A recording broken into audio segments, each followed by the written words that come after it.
Todos en algún momento hemos escuchado la palabra doctrina. Incluso podremos ser víctimas de estar dentro de una doctrina. Esto sin siquiera darnos cuenta de que estamos cayendo en una. Pero aquí la verdadera pregunta: ¿qué es una doctrina? Y más importante, ¿por qué Maduro se ve tan duro en este puto audio? Pero bueno, ya en serio, ¿qué es una doctrina? Bueno, pues si nos vamos a la etimología de la palabra, doctrina viene del latín doctrina, que significa enseñanza o ciencia derivada de decore, que es un conjunto de principios, enseñanzas o ideas fundamentales sobre un mismo tema. Básicamente es una serie de ideas que nos sirven como guía para incitar un comportamiento o una forma de pensar de un grupo específico. Por ejemplo, mi padre me enseñó que soy de un equipo de fútbol. Desde pequeño me adoctrinó para ser de tal equipo, por ende voy a ser de ese mismo equipo y mis hijos serán de ese equipo y los hijos de sus hijos van a ser de ese equipo y así por los siglos de los siglos, ¿no? Seguiremos con la misma idea. Eso podría considerarse como una doctrina informal, pero bueno. Antes de irme mucho del tema, aguántame, manito. Ya entramos al tema, papi. Después de estas mini clasecitas de cultura general que daban en el Instituto Moderno Tepeyac, hay que adentrarse al tema principal: la doctrina católica.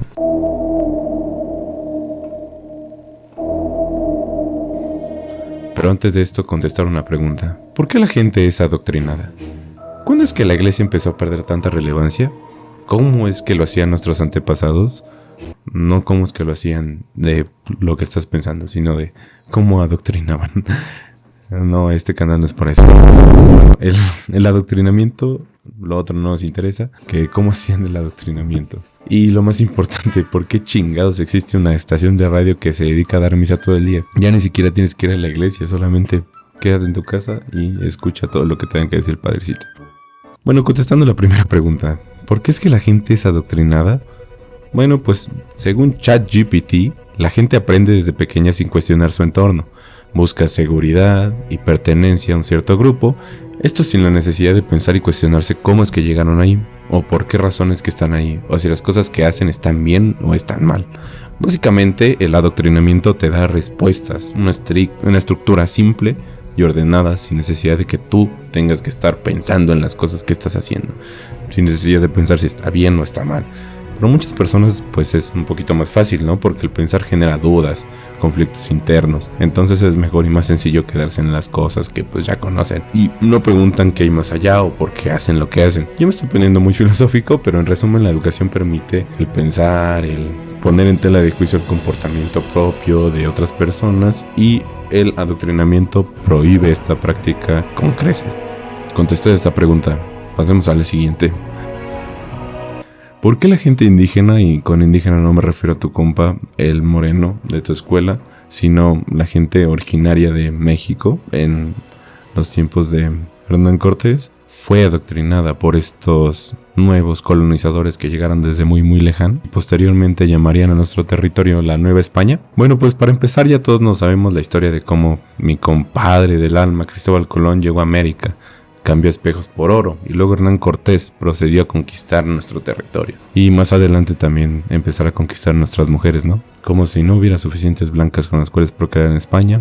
Eso es apropiación cultural, culero. Siguiendo con la premisa de por qué la gente es adoctrinada, pues por qué no se lo preguntamos a nuestro amigo Hernán Cortés, que seguro para él esta pregunta es fácil de responder, ¿no? Básicamente nuestro compadre llegó e hizo como cuando llegues a una nueva escuela y tienes que enseñar quién es la mera riata, ¿no? ¿Qué es lo que vas a hacer? Te sacas la polla, la pones en la mesa, como en la primaria, mostrarles a tus compañeros mexicas quién manda, quién es el mero verga acá, llegar y decir que respeta sus rituales sanguinarios, despiadados, con un propósito de miles de años de antigüedad y significado más profundo que agujero de prostituta. Claro que no, papi. Vamos a obligarlos a creer en este dios blanco y poco a poco irme metiendo en tu mente para así acostumbrarte a mis costumbres y además de esto robarte todas tus tierras, cambiar por oro por espejos. Ya le paro con ese chiste.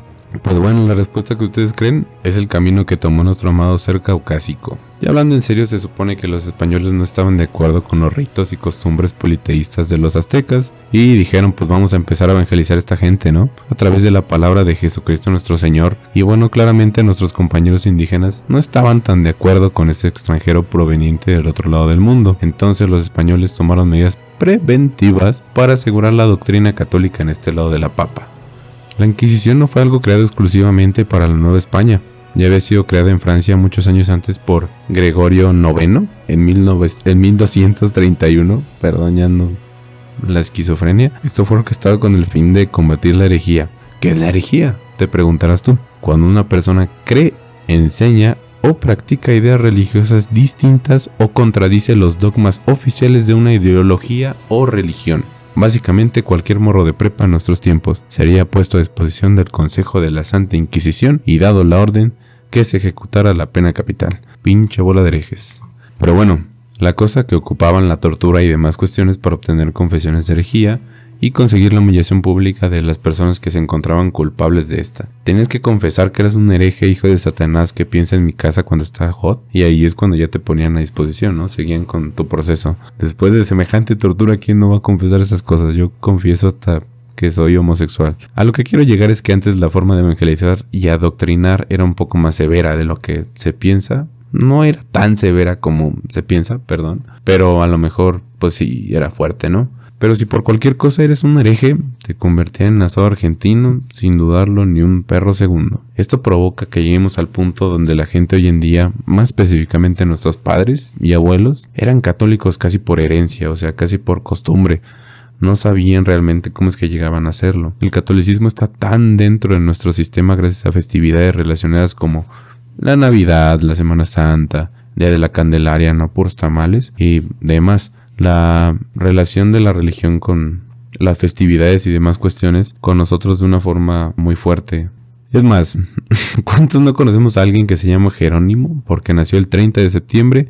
O alguien llamado Miguel que se llama así porque nació el 29 de septiembre. Hay más días de santos que días del perro año, carajo. Incluso hay unos santos que comparten día, o sea, no se dan abasto. Estoy de acuerdo que están mejor los nombres que ponían antes que los nombres que ponen hoy en día, ¿no? Pero aún así me parece muy impresionante lo impregnada que está el catolicismo en nuestra sociedad. Y obviamente también Chespirito, ¿no? Un saludo a Carlos Vallarta. Esto me lleva a pensar que antes la palabra de Dios o evangelio era llevada de formas muy extremas, dogmáticas, algo cuestionables, por lo que se era católico casi por obligación costumbre, ¿no? Y esos paradigmas no se están rompiendo hasta hoy en día en las nuevas generaciones que vienen, como lo es la generación Z y los que la prosiguen. Incluso los millennials con la batalla de emos contra punketos que fueron separados por Hare Krishna. Lo siento, tenía que decirlo, es el evento más épico en la historia del puto país. Pero bueno, lo que nos lleva a la pregunta: ¿por qué la Iglesia Católica perdió tanta popularidad? Dejando de lado las nuevas corrientes de pensamiento y la necesidad del hombre por cuestionarse todo lo que antes no era cuestionado, estamos en la era de la información. A un clic puedes llegar a ver un documental sobre el primer chimpancé que pisó el espacio, hasta ver The Rock levantando su ceja con cara de Charlie Kirk. Ya nadie se cree lo que ve o lo que escucha tan fácilmente. Ahora todo parecería o incluso una cosa más rara. Y eso hizo que la Iglesia perdiera la popularidad que lo caracterizaba. La edad promedio de los seminaristas aumentó en estos años a 46.4 años de promedio, cuando antes, en los años 70-80, era de 23 a 27 años respectivamente. No es información oficial, pero bueno, es lo que encontré. Además de esto, podemos observar cómo la Iglesia ha tratado de modernizarse de muchas maneras diferentes, con o sin éxito.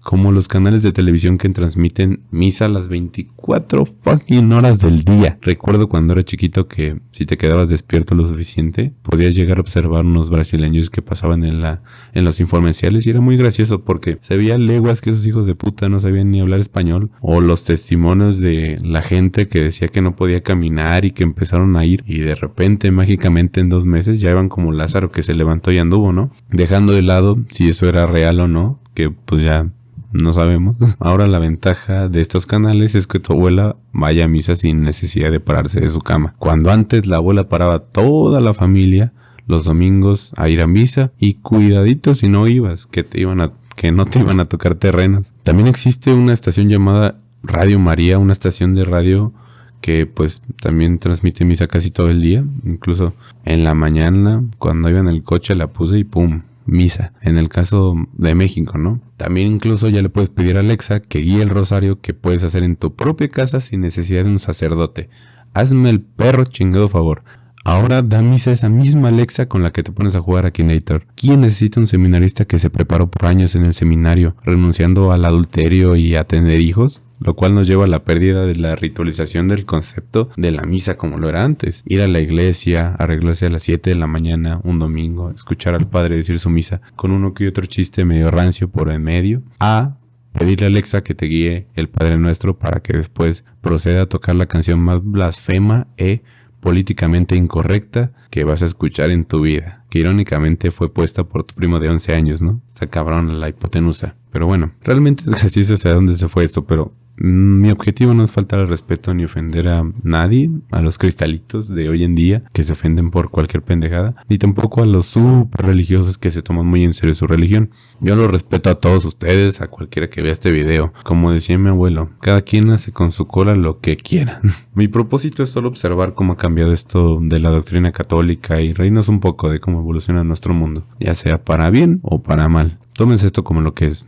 Un video para echarse unas risas o informarte un poco de cómo estaba el proceso antes en la Nueva España. No está de más decir que no tengo la verdad absoluta en nada, nadie tiene la verdad absoluta en nada, ni tengo un doctorado en la historia de la conquista española, entonces chill. Para todo esto, gracias a todos y con esto me despido. Un beso en el siempre limpio.